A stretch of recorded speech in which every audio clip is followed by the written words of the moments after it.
नमस्कार, सुप्रभात, good morning, Radhe Radhe. मेरे प्यारे साथियों, तो आज हम करेंगे नर्सरी क्लास का क्रैश कोर्स सिर्फ इस एक वीडियो में। एंड इस वीडियो का प्रीरिक्विजिट्स हैं आपको यूकेजी क्लास में एटलीस्ट तो 99.99% नंबर आने चाहिए। तो चलिए बिना किसी बकवास के साथ स्टार्ट करते हैं।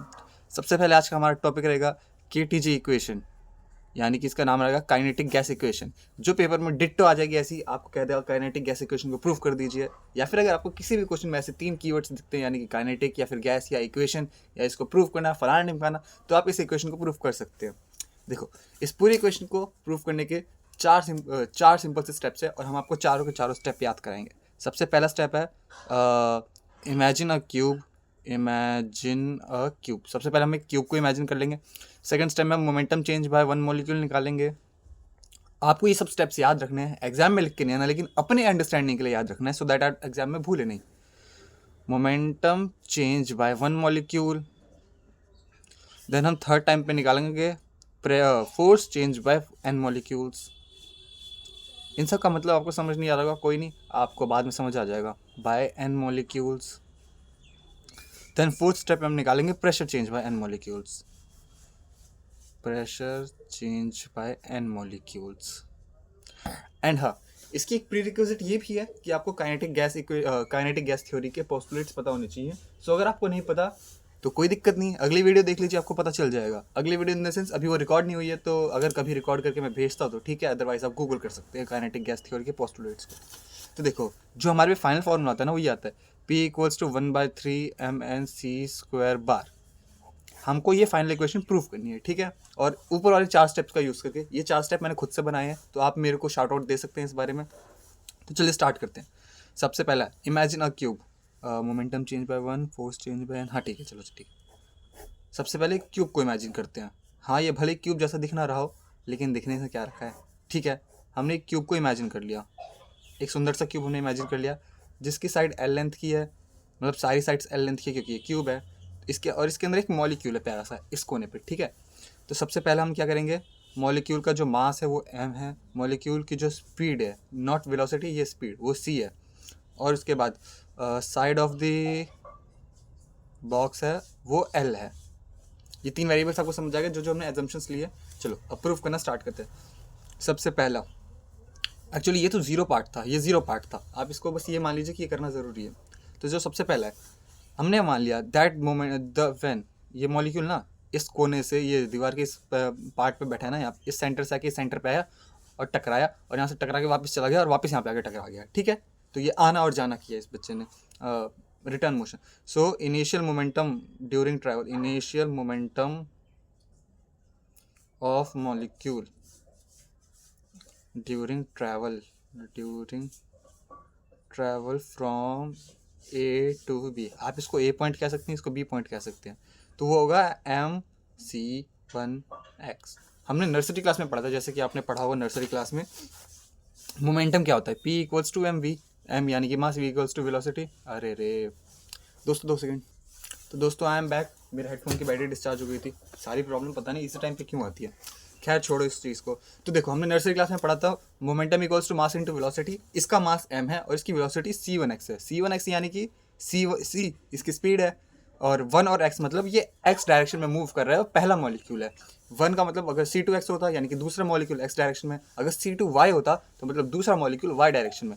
समझ ही गए होगे तुम, क्योंकि तुम मैथ्स में बहुत अच्छे हो। खैर, तो ये इनिशियल मोमेंटम इसका mc1x होगा, ठीक है। देन फाइनल मोमेंटम, उसके आगे यही सारी राम कथा लिखेंगे, वो होगा -mc1x, क्योंकि मतलब वो सेम ही तो पाथ पे जा रहा है, बस पाथ उसने अपोजिट कर दिया, उसने डायरेक्शन चेंज कर दी, इसलिए नेगेटिव साइन आ गया। देन टोटल मोमेंटम चेंज यानी कि डेल्टा पी हमारा कितना आएगा, वो आएगा 2mc1x, क्योंकि मैग्नीट्यूड ले रहे हैं इसलिए हम पॉजिटिव लेंगे, ठीक है। इतना मान लो ना। हमारा फर्स्ट पार्ट खत्म। ये हमारे पे गोल्डन इक्वेशन आ गई, इक्वेशन नंबर 1। इसको मैं मार्क करने की जरूरत नहीं, इक्वेशन नंबर 1 आ गई, ठीक है। अब हम सेकंड पार्ट पे जाते हैं। हमारा पहला पार्ट था इमेजिन क्यूब, हमने इमेजिन कर लिया। हमारा सेकंड पार्ट था momentum change by one molecule, हमने कर लिया वो, ठीक है। Now third part, momentum change by N molecules. तो एन मॉलिक्यूल्स को मोमेंटम चेंज कर, सॉरी, थर्ड पार्ट है force change by N molecules. तो फोर्स को एन मॉलिक्यूल से चेंज करने के लिए हम पहले ये निकालेंगे कि एक मॉलिक्यूल ने कितना फोर्स चेंज किया, फिर बाद में हम उसी एक से बहुत सारे बना देंगे, समझ गए तुम। तो सबसे पहले फोर्स का हमने बचपन से मैं फॉर्मूला पढ़ा था, force equals to delta P by delta T, rate of change of momentum is called force, ठीक है। Now time taken during journey, time taken during journey, वो जो मॉलिक्यूल ने ये जर्नी यहाँ पे की ना, यहाँ से यहाँ की, यहाँ से यहाँ की, उसने उसने कितना टाइम लिया। Time equals to speed upon distance, speed upon distance नहीं, distance upon speed, distance upon speed, distance upon speed होता टाइम। डिस्टेंस उसने कितना कवर किया, 12, क्योंकि अरे यार मैं गलत लिख रहा हूँ, स्पीड अपॉन डिस्टेंस होता है, डिस्टेंस 2 सेकंड दोस्तों, शुरू से करते हैं, लगता है नर्सरी क्लास मुझे भी दोबारा पढ़नी पड़ेगी। Speed equals to distance upon time, यानी कि time equals to distance upon speed, चलो मैं सही कर रहा था, डिस्टेंस अपॉन स्पीड, है ना। तो टाइम उसने टी लिया, तो डेल्टा टी कितना हुआ, चेंज इन टाइम कितना हुआ, डिस्टेंस उसने 12 कवर किया, यहाँ से यहाँ गया तो एल, यहाँ से वापस यहाँ आया तो 12, तो 12 अपॉन स्पीड क्या थी उसकी, c1x थी, जैसे कि हमने बचपन में पढ़ा था, ठीक है। सो डेल्टा टी हमारे पे है, डेल्टा पी हमारे पे है। Now using delta T and delta P, F equals to delta P by delta T, delta P हमारे पे क्या है 2mc1x इंटू डेल्टा टी 1 तो इंटू 1 डेल्टा टी, यानी कि c1x ऊपर चला गया और 12 नीचे चला गया। तुम समझ रहे होगे मैंने क्या किया, फिर c1x से c1x मल्टीप्लाई हो गया, m बच गया और 2 से 2 कट गया, तो हमारे पे f आ गया mc1x का होल स्क्वायर अपॉन में l। ये हमारे पे फोर्स चेंज बाय 1 मॉलिक्यूल आया, कितना है, force change bye 1 molecule. Now that is force change bye 1 molecule, force change bye 1 molecule. Now for n molecules, total उसके अंदर ना हमने एक चीज़ और एज्यूम की थी जो मैंने आपको बताया नहीं था, total molecules equals to n, capital N small N कुछ भी मान सकते हो, बस थ्रू आउट द इक्वेशन वो कंसिस्टेंट रहना चाहिए। लाइक अगर तुम कैपिटल एन मान रहे हो तो कैपिटल एन और स्मॉल मान रहे हो तो स्मॉल एन, ठीक है। तो हमने किया था now for n molecules, n molecules के अंदर कितना वो होगा, तो टोटल f कितना होगा, टोटल फोर्स कितना अप्लाई करेंगे वो इस दीवार के ऊपर, वो होगा m अपॉन एल, तो कॉमन आ जाएगा क्योंकि मास और लेंथ ऑफ साइड दोनों की में हमने मान रखा है, क्योंकि kg मानती है, बस मानती है kg, इसलिए कहता हूँ kg पढ़ के आया करो। c1x square plus c2x c2 square x plus c3 square x, कहने का मतलब ये है अलग अलग मॉलिक्यूल्स के x कंपोनेंट को हमने ऐड कर दिया, क्योंकि ये जो हमारा मॉलिक्यूल है वो सिर्फ x डायरेक्शन में जा रहा है और x डायरेक्शन से आ रहा है, तो अभी हम सिर्फ एक डायरेक्शन कंसिडर कर रहे हैं, तो उसमें ये ऐसे dot dot dot dot cn square X, ठीक है। तो फोर्स आ जाएगा m upon L sigma C X square, हमने जितने भी प्लस था ना उनको सिग्मा से रिप्लेस कर दिया, ये हमारी आ गई golden equation number 3। Golden equation number 2 कहाँ है पता नहीं, बस ये गोल्डन इक्वेशन नंबर 3 है, ये रही ना 2 नंबर, ठीक है। तो तुम्हें 2 नंबर और 3 नंबर दिख गया क्या फ़र्क है दोनों में। तो हमने अपना सेकंड एजेंडा भी पूरा कर दिया, force change by N molecules. अब हम अपने थर्ड एजेंडा पे आते हैं, pressure change by N molecules. Now we know that, now अब इसमें 3 चीज़ें हैं जो तुम्हें याद रखनी होंगी, ये 3 चीज़ें सबसे ज़्यादा कंफ्यूज करेंगी। फोर्थ अपना थर्ड एजेंडा नहीं, फोर्थ एजेंडा है, ठीक है। तो हमें 3 चीज़ें याद रखनी पड़ेगी। सबसे पहले 3 हमारे पास इक्वेशन दे रखी हैं जो गिवन होती है और हमें बस उन्हें एज्यूम करके सॉल्व करना है। जैसे कि सबसे पहली इक्वेशन है कंसिडरिंग, एक्चुअली मैंने ना थर्ड एजेंडा में प्रेशर चेंज में एन मॉलिक्यूल्स की जगह मेरे को लिखना था यहाँ पे, और लिखना है and isotropy of motion, isotropy of motion, इस चीज़ को आप लोग याद रख लीजिएगा कि मोशन के आइसोट्रोपी को भी कंसिडर करना। तो फोर्थ एजेंडा में हम सबसे पहले लाइन लिखेंगे considering isotropy of motion, isotropy of motion.